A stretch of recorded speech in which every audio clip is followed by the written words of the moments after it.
ओम शांति। 18 जून 2025। आज की मुरली। मीठे बच्चे, यह रुद्र ज्ञान यज्ञ स्वयं रुद्र भगवान ने रचा है। इसमें तुम अपना सब कुछ स्वाहा करो, क्योंकि अब घर चलना है। प्रश्न: संगम युग पर कौन सा वंडरफुल खेल चलता है? उत्तर: भगवान के रचे हुए यज्ञ में ही असुरों के विघ्न पड़ते हैं। यह भी संगम पर ही वंडरफुल खेल चलता है। ऐसा यज्ञ फिर सारे कल्प में नहीं रचा जाता। यह है राजस्व अश्वमेध यज्ञ स्वराज्य पाने के लिए। इसमें ही विघ्न पड़ते हैं। ओम शांति। तुम कहाँ बैठे हो? इनको स्कूल अथवा यूनिवर्सिटी भी कह सकते हो। विश्वविद्यालय है जिसकी ईश्वरीय ब्रांचेज हैं। बाप ने बड़े से बड़ी यूनिवर्सिटी खोली है। शास्त्रों में रुद्र यज्ञ नाम लिख दिया है। इस समय तुम बच्चे जानते हो, शिव बाबा ने यह पाठशाला अथवा यूनिवर्सिटी खोली है। ऊंच से ऊंच बाप पढ़ाते हैं। यह तो बच्चों की बुद्धि में याद रहना चाहिए। भगवान हमको पढ़ाते हैं। उनका यह यज्ञ रचा हुआ है। इसका नाम भी बाला है। राजस्व अश्वमेध रुद्र ज्ञान यज्ञ। राजस्व अर्थात स्वराज्य के लिए। अश्वमेध यह जो कुछ भी देखने में आता है उन सबको स्वाहा कर रहे हैं। शरीर भी स्वाहा हो जाता है। आत्मा तो स्वाहा हो नहीं सकती। सब शरीर स्वाहा हो जाएंगे। बाकी आत्माएं वापस भागेंगी। यह है संगम युग। बहुत आत्माएं भागेंगी। बाकी शरीर खत्म हो जाएंगे। यह है सब ड्रामा। तुम ड्रामा के बस चल रहे हो। बाप कहते हैं हमने राजस्व यज्ञ रचा है। यह भी ड्रामा प्लान अनुसार रचा गया है। ऐसे नहीं कहेंगे कि मैंने यज्ञ रचा है। ड्रामा प्लान अनुसार तुम बच्चों को पढ़ाने के लिए कल पहले मुआफिक ज्ञान यज्ञ रचा गया है। मैंने रचा है, यह भी अर्थ नहीं निकलता। ड्रामा प्लान अनुसार रचा गया है। कल्प कल्प रचा जाता है। यह ड्रामा बना हुआ है ना। ड्रामा प्लान अनुसार एक ही बार यज्ञ रचा जाता है। यह कोई नई बात नहीं है। अभी बुद्धि में बैठा है।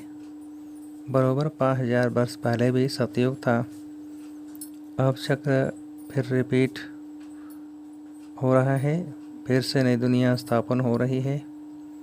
तुम नई दुनिया में स्वराज्य पाने के लिए पढ़ रहे हो। पवित्र भी जरूर बनना है। बनते भी वही हैं जो ड्रामा अनुसार कल पहले बने थे। अभी भी बनेंगे। साक्षी हो ड्रामा को देखना होता है और फिर पुरुषार्थ भी करना होता है।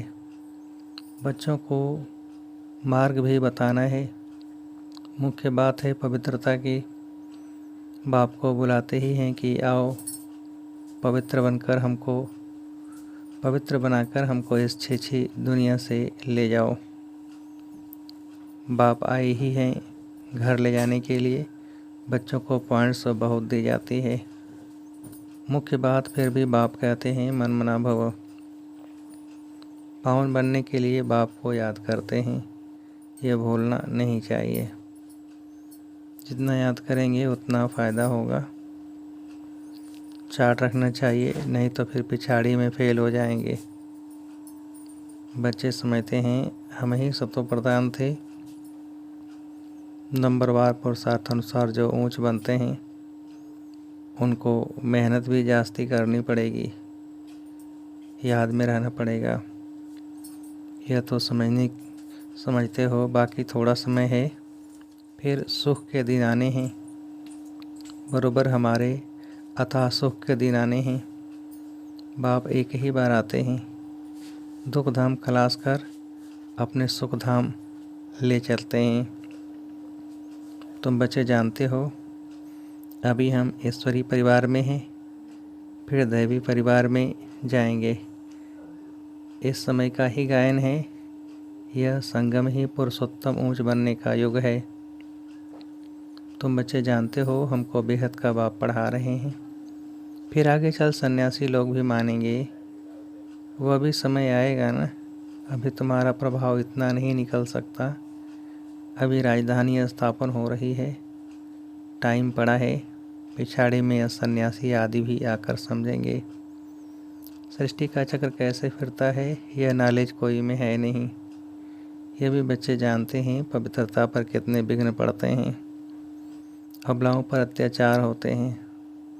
द्रौपदी ने पुकारा है ना, वास्तव में तुम सब द्रौपदियाँ, सीताएँ, पार्वतियाँ हो। याद में रहने से अबलाएँ कुब्जाएँ भी बाप से वर्षा पा लेती हैं। याद में तो रह सकती हैं ना। भगवान ने आकर यज्ञ रचा है, इसमें कितने विघ्न पड़ते हैं, अभी भी विघ्न पड़ते रहते हैं। कन्याओं को ज़बरदस्ती शादी कराते हैं, नहीं तो मारकर निकाल देते हैं। इसलिए पुकारती हैं, हे पतित पावन आओ। तो ज़रूर उनको रथ चाहिए जिसमें आकर पावन बनाए। जिस गंगा के पानी से पावन नहीं बनेंगे, बाप ही आकर पावन बनाए, पावन दुनिया का मालिक बनाते हैं। तुम देखते हो, इस पति दुनिया का विनाश सामने खड़ा है, क्यों न बाबा का बन जाए, स्वाहा हो जाए।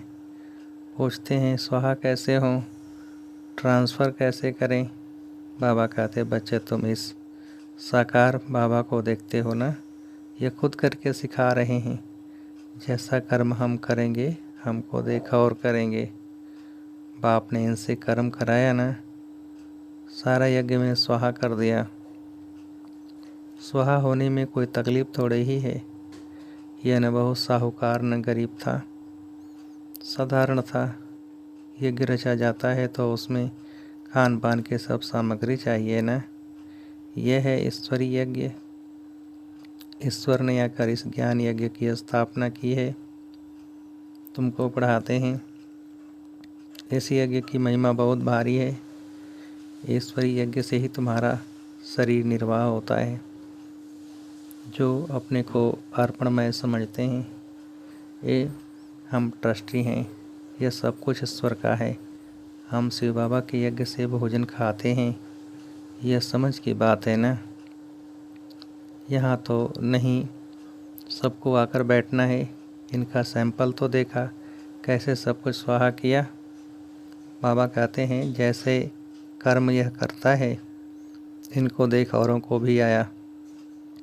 बहुत ही स्वाहा हुए, जो हुए वह अपना वर्षा लेते हैं। बुद्धि से भी समझा जाता है, आत्मा तो चली जाएगी, बाकी शरीर सब खत्म हो जाएंगे। ये बेहद का यज्ञ है, इनमें सब स्वाहा होंगे। तुम बच्चों को समझाया जाता है कैसे बुद्धि से स्वाहा हो, नष्टो मोहा हो जाओ। ये भी जानते हो, यह सारी सामग्री खाक हो जानी है। कितना बड़ा यज्ञ है, वहाँ फिर कोई यज्ञ नहीं रचा जाता है, न कोई उपद्रव होते हैं। यह सब जो भक्ति मार्ग के अनेक यज्ञ हैं, वह सब खत्म हो जाते हैं। ज्ञान सागर एक ही भगवान है, वही मनुष्य सृष्टि का बीज रूप सत चैतन्य है। शरीर तो जड़ है, आत्मा ही चैतन्य है, वह ज्ञान सागर है। तुम बच्चों को ज्ञान सागर बैठ पढ़ाते हैं, वह सिर्फ गाते रहते हैं और तुमको बाबा सारा ज्ञान सुना रहे हैं। ज्ञान कोई बहुत तो है नहीं, वर्ल्ड का चक्र कैसे फिरता है, ये सिर्फ समझाया जाता है। यहाँ बाप तुमको खुद पढ़ा रहे हैं, कहते भी हैं साधारण तन में प्रवेश करता हूँ। भागीरथ भी मशहूर है। जरूर मनुष्य ही होगा जिसमें बाप आएगा। उनका एक ही नाम चला आता है शिव, और सबके नाम बदलते हैं, इनका नाम नहीं बदलता। बाकी भक्ति में अनेक नाम रख दिए हैं, यहाँ तो है ही शिव बाबा। शिव कल्याणकारी कहा जाता है। भगवान ही आकर नई दुनिया स्वर्ग स्थापन करते हैं तो कल्याणकारी ठहरा ना। तुम जानते हो भारत में स्वर्ग था, अभी नरक है, फिर स्वर्ग जरूर होगा। इनको कहा जाता है पुरुषोत्तम संगम योग। जबकि बाप की भैया बन तुमको इस पार से उस पार ले जाते हैं। यह है पुरानी दुख की दुनिया, फिर जरूर नई दुनिया होगी। ड्रामा अनुसार जिसके लिए तुम अभी पुरुषार्थ करते हो, बाप की याद ही घड़ी घड़ी भूल जाती है। इसमें है मेहनत, बाकी तुमसे जो भी कर्म हुए हैं उनकी सज़ा कर्म भोग के रूप में भोगनी ही पड़ती है। कर्म भोग अंत तक भोगना ही है, उसमें माफ़ी नहीं मिल सकती है। ऐसे नहीं बाबा क्षमा करो, कुछ भी नहीं। ड्रामा अनुसार सब होता है, क्षमा आदि होती ही नहीं।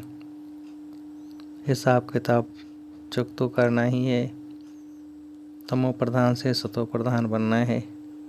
इसके लिए श्रीमत भी मिलती है। श्री श्री शिव बाबा के श्रीमत से तुम श्री बनते हो। ऊंचते ऊंच बाप तुमको ऊंच बनाते हैं। तुम अभी बन रहे हो, अभी तुमको स्मृति आई है। बाबा कल्प कल्प आकर हमको पढ़ाते हैं। आधा कल्प उनकी प्रारब्ध मिलती है।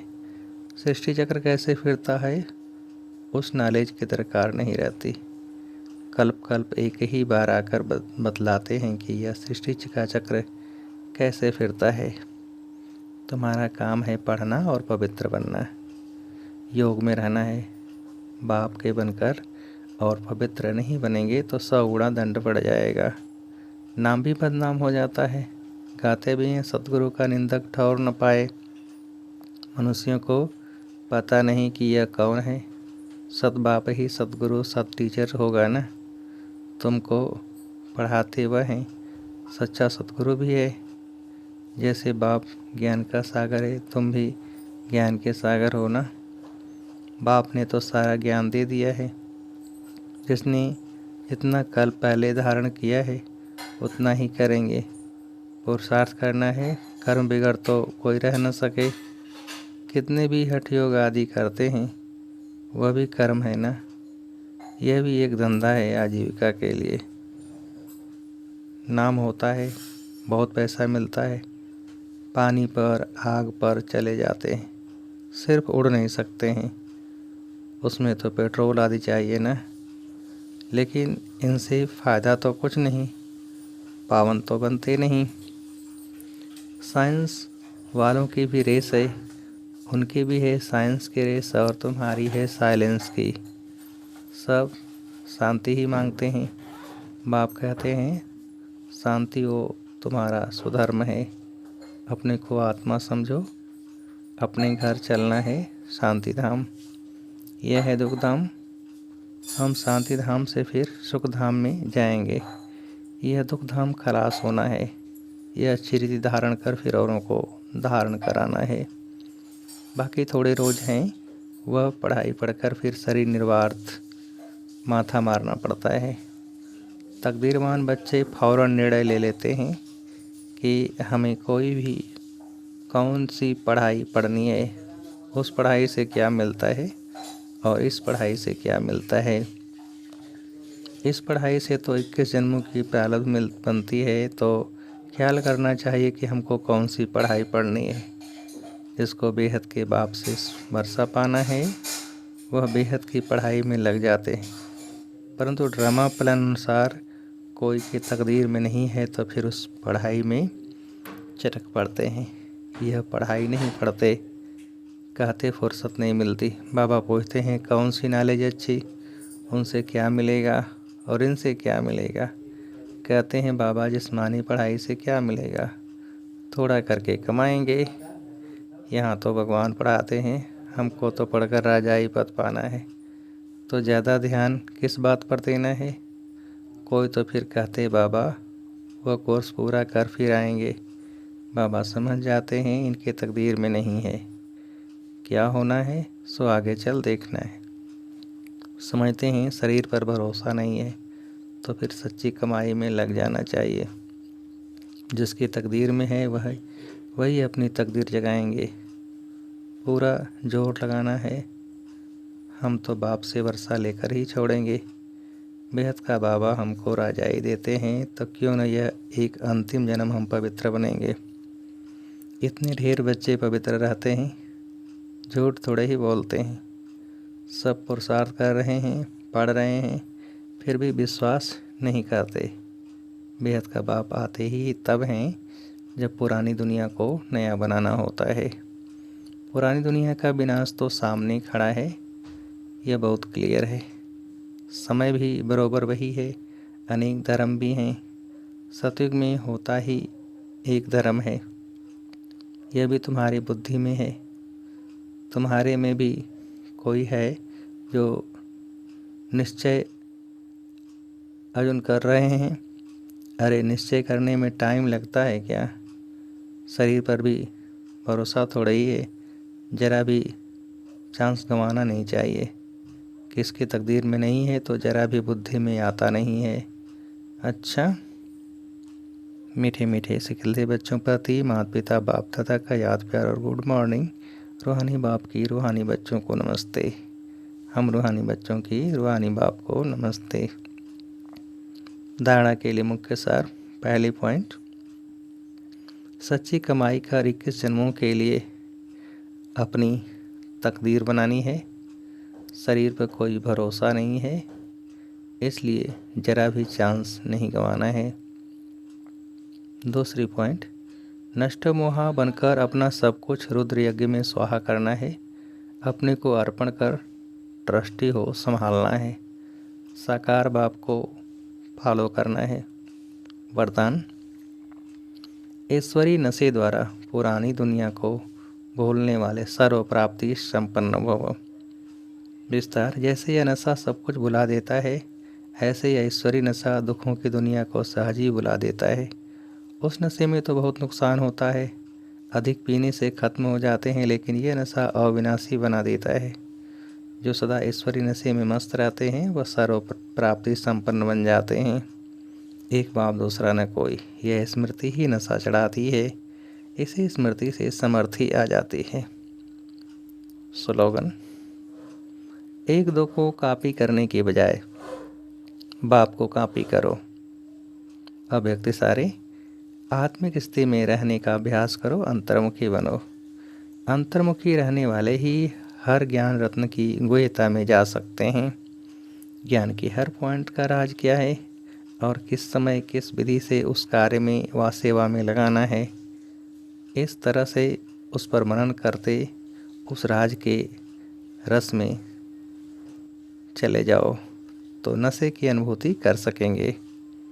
अच्छा, ओम शांति।